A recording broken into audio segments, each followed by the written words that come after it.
DBL, des retours, à un certain moment, vous avez besoin de revenir sur une pièce pour la modifier, pour la réimprimer, etc. Vous pouvez accéder aux différents documents de stock avec le client en allant sur le journal de stock. Donc, ou bien sur stock, journal de stock commercial ou journal de stock. L'essentiel, un clic sur ce journal va afficher les différents bons. Vous remarquez que les bons qui sont récents se retrouvent en tête de liste. Très bien. Donc, le journal permet d'effectuer un filtrage par type d'opération, client, fournisseur et client et fournisseur. Parce que le journal de stock ne traite pas que les pièces, que la relation client. Il faut filtrer pour qu'il n'affiche que la partie client. Donc, en bleu ici, vous avez la partie achat. En orange, vous avez la partie vente. Donc, les opérations aussi spéciales sont distinguées ici. Donc, à travers le dessin qui est là. Donc, ça, c'est les bandes d'entrée, bandes de sortie, etc.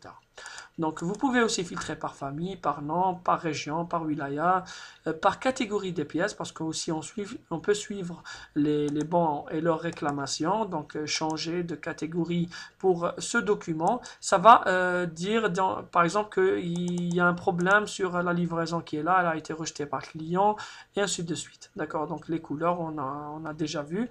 Le mode de paiement, par vendeur, par utilisateur, donc celui qui a saisi la pièce. Donc, je peux chercher tous les bons de livraison qui ont été saisis par l'utilisateur Ali ou Amina par exemple, ou bien je peux aussi chercher les pièces qui ont été saisies pour le portefeuille client de l'agent Malik par exemple, d'accord? On peut aussi filtrer par période, disons en demandant les pièces qui sont entre telle date et telle date. Trier donc du bon de livraison, par exemple si on cherche les bons de livraison, du bon de livraison les plus importants vers le moins important, en montant, en reste à payer, en remise, donc celui sur lequel on a introduit la plus grande remise. Aussi en paiement, donc on peut chercher les pièces réglées, non réglées, partiellement réglées. Les totaux s'affichent automatiquement en bas, c'est-à-dire au fur et à mesure qu'on positionne les filtres. On a la possibilité de visionner les différents détails concernant chaque bon et qu'est-ce qu'il contient comme article, les échéances, les paiements, s'il a été réglé, comment il a été réglé, et les propriétés. L'audit aussi vous aidera à savoir qui a créé la pièce et à quel moment, et plus d'infos vous donnera le total entre 2-3 BL que vous sélectionnez ici directement. Même s'il y a un retour, il est déduit automatiquement de la calculatrice qui est là.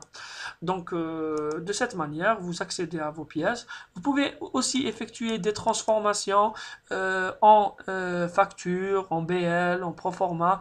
Donc, un document, ça on a déjà détaillé au niveau du chapitre transformation. Vous pouvez changer la catégorie, l'état, l'agent, donc associé, c'est-à-dire ça c'est pour décider quel est le commercial à intéresser sur cette affaire, etc. L'affichage donc de ces pièces ou c'est-à-dire le verrouillage, donc on peut verrouiller aussi des bons pour qu'ils soient plus modifiables, bloquer les clients qui ont ces bons, donc ça c'est rapidement, donc il va bloquer le client, aucune transaction n'est possible avec ce client jusqu'au paiement. Donc le journal c'est comme tous les autres, ça fonctionne de la même manière.